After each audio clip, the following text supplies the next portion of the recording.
My name is Corletto. I'm the bar manager of Maybe Mae. We're located in the basement of Bread and Bone restaurant on Peel Street. It's probably Adelaide's worst kept secret. You just push against a section of the wood panel door and then you'll emerge into our cocktail bar. We try to show off the sites and locations of South Australia through our drinks as much as possible.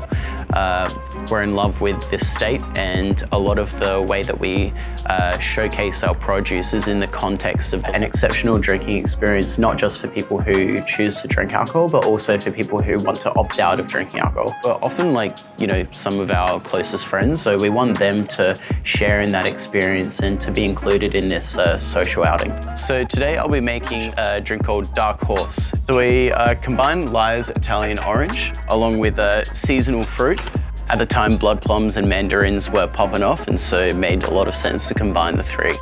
We combined these ingredients by soaking blood plums and imperial mandarin skins along with verjuice, and then blending that along with Lyre's Italian orange and Indian black tea. A lot of our ethos revolves around making drinks that are very produce-centric and as much sustainability focus as possible. The produce really shines through in this, and the ingredients captured at the peak of their season allow all of those fruit flavors to shine through while combining with the Italian orange's flavor profile.